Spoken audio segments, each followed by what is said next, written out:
We have Elizabeth Avery, who is the President and CEO of SNAC with us. Thank you so much for joining me. So tell us about this organization. What do you guys do? So SNAC International is the trade association that represents the snack food industry. Our members are both the manufacturers of snacks, branded goods companies, as well as private label manufacturers that are supplying a lot of the companies in the sort of the innovative startup end of the segment, as well as the suppliers. So whether you're a seasoning company or a packaging company, a design company, if your focus is the snack industry and that category and growing the category, you are likely to be or to be eligible to be a member.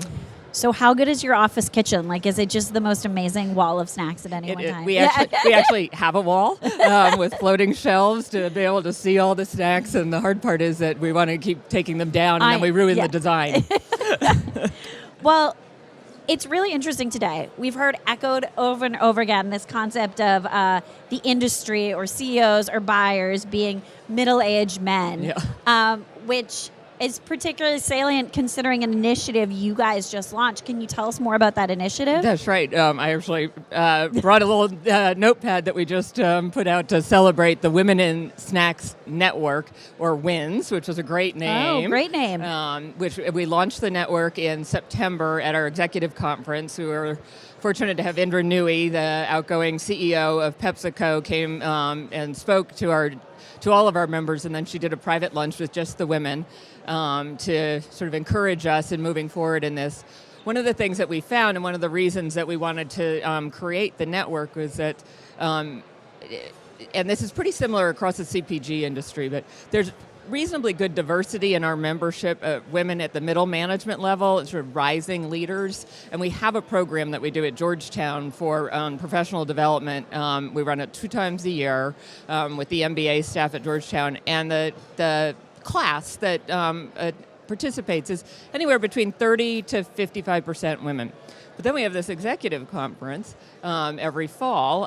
These numbers are going to make me sad, I know. It's a C-suite conference, and for the previous, looking back 4 years, for 3 of those 4 years, the participation rate of women was 13%.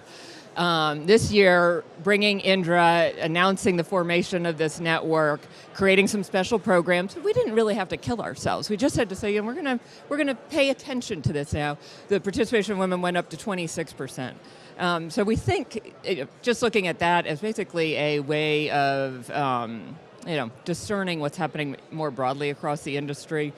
What we can see is huge drop off as the roles become more senior. So our goal is to foster the career development of women in the industry. It's not quite so much on recruiting, because we feel like there are a lot of women coming into the industry. It's to keep them in the industry and to make sure they have a path to grow their careers. So we want to not only have networking opportunities for them, but real development opportunities, and make sure that we are showcasing women at our meetings and all the different kinds of things that we do to bring knowledge back to the industry, so that there's when we look at this again in 2 years, we'll see some new figures.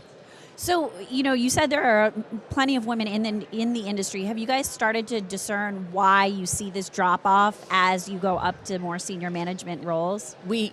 We have not studied it yet for the snack industry, but we're working closely with the Network for Executive Women that works primarily in the food industry. And it's not too surprising from their studies. There's culture, there's whether women start to feel more isolated and then are more likely to take the exit ramp. There are family issues and whether or not the workplace is flexible enough to allow for people who are actually also caretakers to be able to get home. And there's the whole issues around implicit bias and assuming that maybe somebody who's a young mother doesn't want to get to the next rung. So we'll be looking at that more closely for the snack category itself, but my guess is that we're not that different than other parts of the food industry in that space. And then, our challenge is to how to go after those issues and solve for them. So it sounds like you're working with women to help develop them. Are you also working with men in the industry to help them understand, like, maybe where they're reinforcing some of this implicit bias or how they can be part of the movement as well? great question. And at our conference where we kicked it off, we did a general session. We brought in the president of the Network for Executive Women to share that research with the audience that was largely comprised of men. And then we created, since then, just really last month, we created a steering committee to guide our efforts. It's co-chaired by a male and a female. Vice President of Sales for Evans Foods is the co-chair, Mike Evans, or not Mike Evans, Mike Kaczynski. So we do, and we have several other men on the committee. And it was kind of interesting. The men were a little bit jealous. I mean, we have to be careful about how we go about this. And some people who really want us to have every success said, reinforced with us the need to focus on inclusion and not exclusion, because it's there is a tendency to just want to say listen, we've been so out of balance, we're going to overcorrect. And you can't solve a problem in a silo. You have to bring everyone in together to work on solving those issues. That's right. And one of the other things, and I talked to Angie from Angie's Boom Chicka Pup after the session this morning. Oh my gosh, so amazing. Fantastic. It was the first time I'd had a chance to see her in person, and I asked her if she might consider participating in one of our future meetings. She makes me so nervous when I have to interview her because she is just so well-spoken. And has achieved so much with her career. So much. And listening to her talk about, listening to the women who might not have been in positions of power, but who had a real point of view about their brand and that contributed to the success of that. What we're seeing are a lot in the snack sector, and I think more broadly, is the new startup companies are being founded by women. They're being founded by moms who want to see a new, some new product for that they'd like to feed to their family, and then are taking it forward. So I think we're on the verge of a big breakthrough, but we're just not. We've got some work to do. So we talked about snack a little bit. What can brands do themselves to encourage small steps when you're an emerging brand to make sure you're nurturing women in your company? We were just talking with some folks earlier this morning about family leave policies. If you're a small brand, it's it's no small thing to have to be able to pay or agree in advance to pay someone to go out on maternity leave for 8 weeks when you have a tiny staff.